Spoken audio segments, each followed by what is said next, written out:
So you just got back from the grocery store and your grocery bill was, let me guess, $300? I know, I've been there. I'm probably still there because groceries prices aren't going down. They're going up. Why am I still buying these groceries? And I'm gardening right in my own backyard. It made no sense to me. Now I know I'm not at that point where I can reproduce everything that I want to eat, but I'm getting there. I'm getting close. I am sharing the top produce that you can start from home using things you got from the grocery store. So the next time you go grocery shopping, that grocery bill will be a lot less. Welcome back. I am Tony. I grow here in Central Florida, Zone 10A, and today we're sharing those top produce you can get from your grocery store and pretty easy to grow. But here's what no one tells you. Most of that produce that comes from the grocery store are hybrid plants. So basically what that means, if you plant those from seeds, what grows back might look weird or taste off or probably don't even sprout at all. So the goal is we're planting your grocery bill, 10 foods that once you grow them, you'll never have to buy them again. So we're starting off with potatoes. Potatoes is a really easy one. Most of the time, if you leave them in your pantry, they're actually doing the job for you and they're giving you a head start. You have these, you can plant them just like this whole. I like to cut them. So let me get my knife. You can cut each sprouted potatoes into chunks like this. You want to make sure that each has at least one eye, which are these. Let it dry for 2 days and plant them at least 4 inches deep. See, do you have some potato plants and some pots and they grow out? These are organic potatoes I got from the store. They sprout very easy. Florida gets 2 seasons, late January to early March, and again in October to November. And in about 90 days, you'll be harvesting dinner. These potato bags cost me about $6 a bag. So potatoes are survival food. You can grow this for free. So potatoes are one of those you drop and go. They don't really require much work. So the next one is sweet potatoes. This has been doing, again, its own job, its own work. It's been sitting in a pantry, not bothering nobody, minding its own business. So sweet potatoes are very easy because there's a few ways. If you're going to get a sweet potato from the store, you want to go the organic sweet potato route because the non-organic ones are typically sprayed with inhibitors, preventing them from sprouting. So you can't use it. You just want to make sure you scrub that potato really good to try and remove that inhibitor. So easiest way for me is I let this sit in the counter, it sprouts. So you have a few options to plant sweet potatoes. You can plant it just like this, or you can wait for slips. If you're looking for slips, you can put this one in some soil or put it in water and it produces the slips. Once you get the slips, you can put the slips in the ground. So let me show you my sweet potatoes that I got from one potato. So right behind me is our sweet potato patch, and that is all from one potato that is growing crazy right now. So sweet potatoes love the heat, so the best time is about March through June is perfect if you're in zone 10A like me, and they grow all year. If you leave a few small ones in the ground in the soil, they come right back, and that's why sweet potatoes are one of those that keep giving over and over again for the same potato. Look at that vine. Look how many sweet potatoes. So this is all from one sweet potato, and each of these vines, let me see if I can pull one up. This is a different variety of sweet potatoes. They're a great weed suppressor, but each one of these are basically another plant. So look at all of the roots on here. Look at that. All of those are new plants. This one is actually one of my favorites. It is calabaza. It is the Caribbean squash MVP. Some squashes act like they're divas. As you can see, I took the seeds out already. It feeds an entire family. I had started some from seed. I put it in a window, forgot about it, bought it outside, and it has taken off. One of the best. If you don't know what this one is about, this one, it is all about flavor. It's sweet, it's creamy, it's full of depth. And listen, I am ready for our soup for the New Year's. And if you have no idea what soup I'm talking about, please phone a Haitian friend because it's all about the culture here.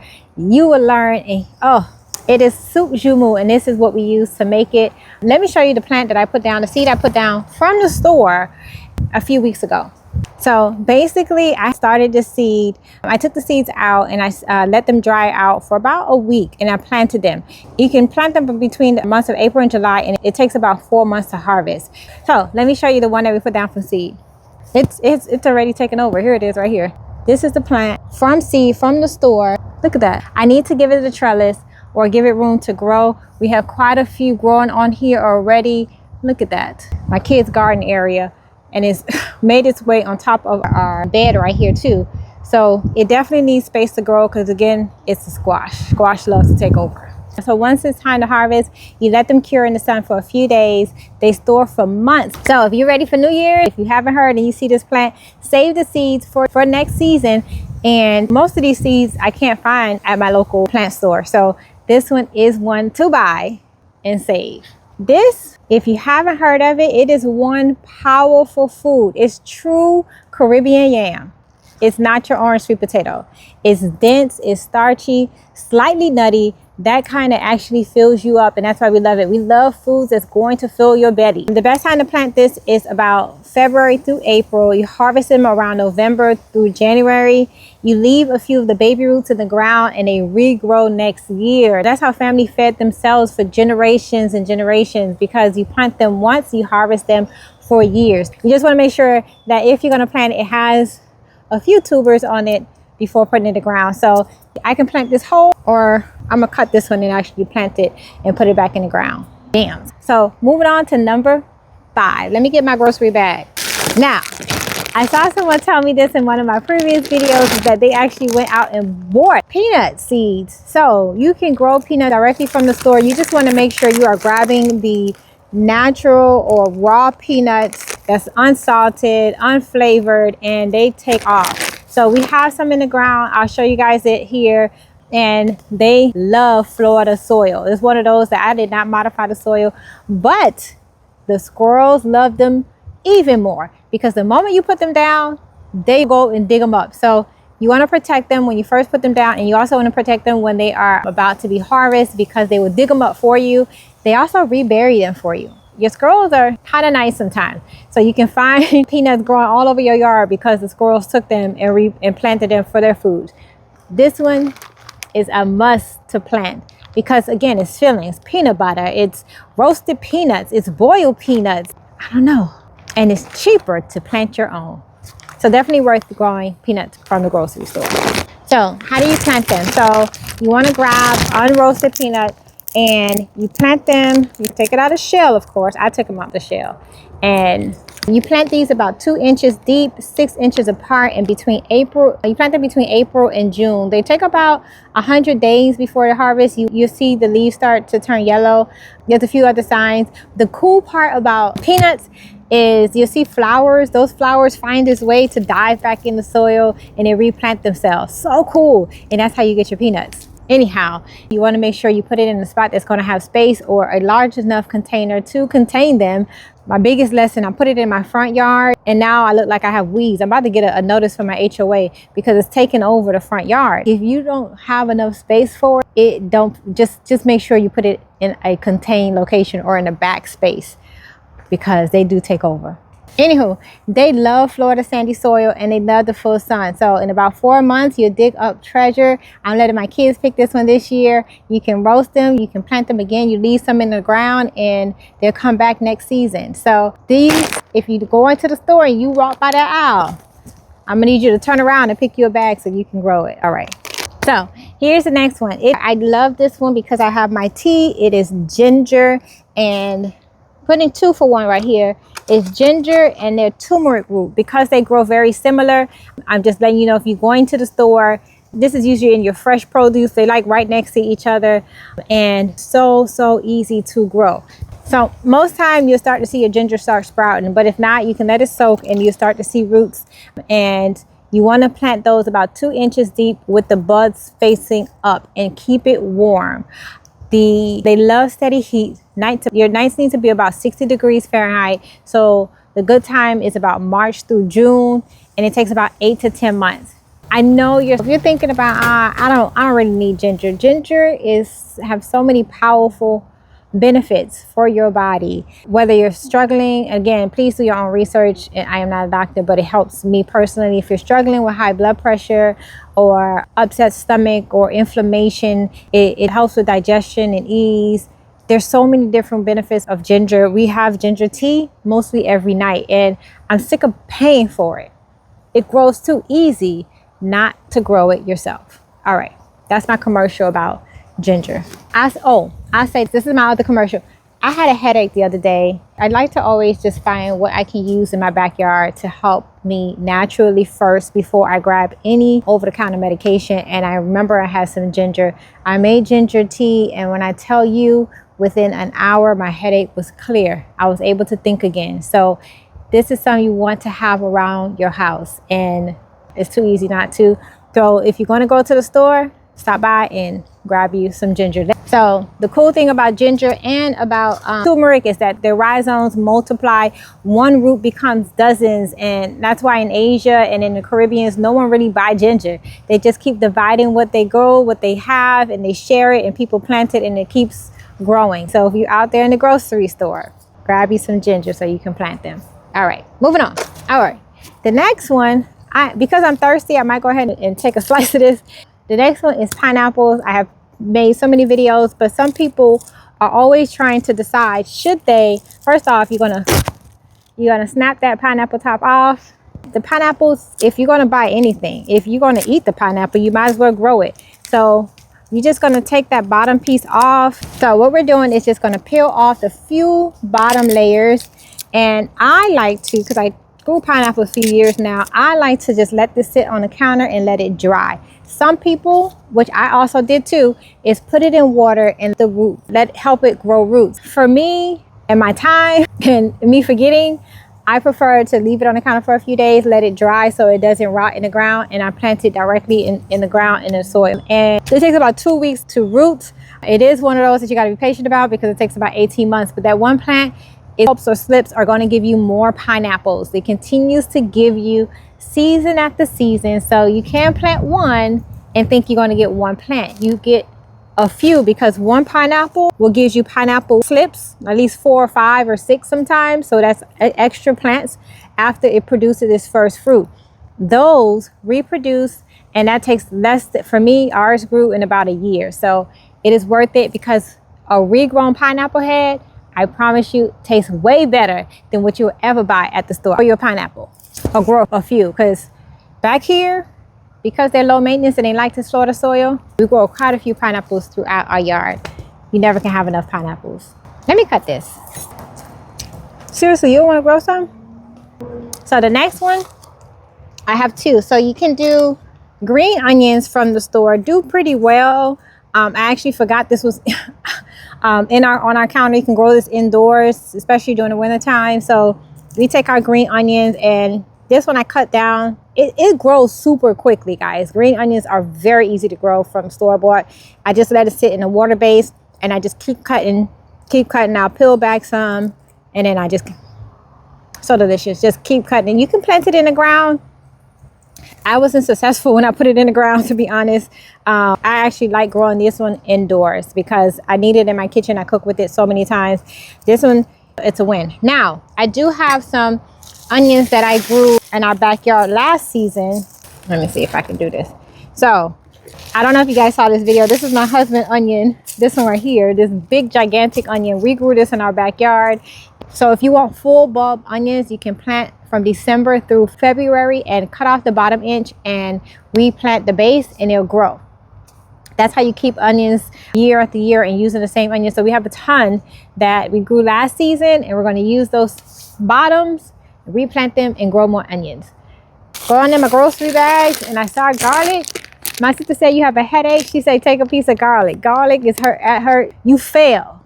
Take garlic. If your eye look funny, take a piece of garlic. That is her solution for anything that's wrong with you. You don't call her for a problem without her recommending garlic. So it's more than just making your food smell good or taste good. It is so good for your insides. So I'll be planting this today. You separate a head of garlic and you plant each clove 2 inches apart. The best time is for Florida is about November through December. Each clove become a new bulb, and that is so cool. You buy organic garlic for the store, they're about, what is it, $4.99 per, I'm going by memory, for 4. So you're gonna plant it like this, the tip facing up, and you plant each clove 2 inches deep, and that it takes 6 to 8 months. Again, a lot of things takes a long time to grow, especially if they're good, it takes a long time to grow. So plant it and forget it, put it in its own container. It needs its own space. They don't like to share, so really can't be in my house and not have beans. So we grow beans. So beans, they're so cheap. Some people don't grow them because they're so cheap. They are, but they're worth it because they help in your soil. You have to leave them in the ground if you want them to fix something in your soil.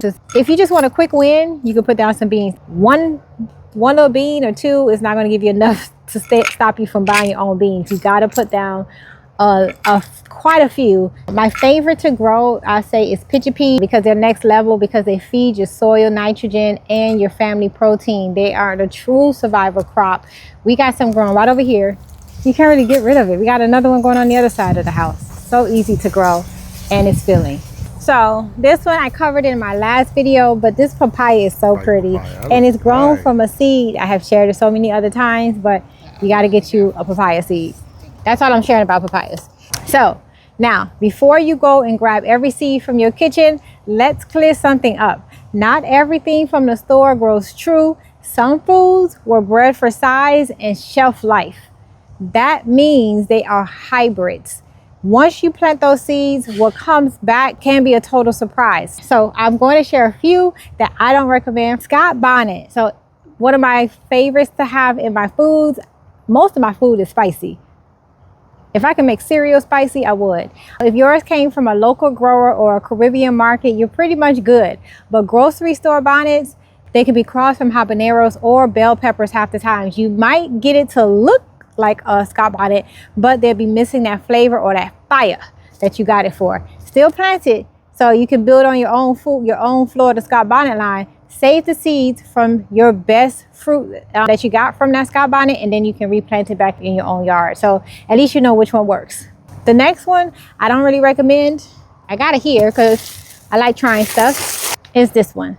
So this is a bell pepper seed that I have. So store-bought bell peppers are typically a hybrid breed, because when you plant those seeds, you might get them, they might be very tiny or twisted, or you may not get fruit at all. If you want a reliable pepper, start with the heirloom, like a California Wonder, then save your own seeds or go to a friend and get their saved seeds, and that way you know what you're going to get.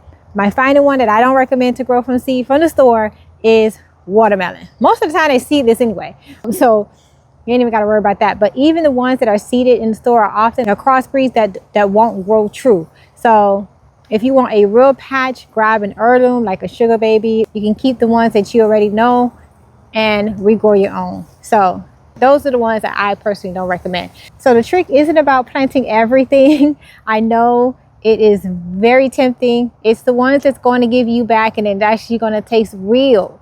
And you don't want to waste your time, especially if it's going to take forever to grow. So these are these are the ones that I have tried and have worked for me, and it tastes pretty much the same. So before you go swipe your card again, look at what's already in your pantry, or if you're going grocery shopping, grab an extra bag, because as much as I know you're thinking about dinner for today, I want you to think about dinner for 2 weeks from now, 6 months from now, a year from now, that you won't be spending your own money on. That's the goal of gardening. So I don't want you to spend another dime buying more plants, buying more seeds with stuff that you can already use from your own kitchen, your own pantry, and your own backyard. So take a look at what you got already in your kitchen. Some of these ingredients are your future meals just waiting for soil.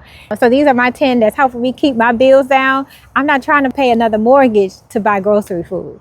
So tell me in the comments, which one are you planting for the first time, or you plan on planting for the first time, and which one have you actually planted? I always love learning from you guys as well, because sometimes it may slip my mind. I got too much going on stuff half the time. So I love to hear from you. If you have not subscribed yet, what are you waiting on?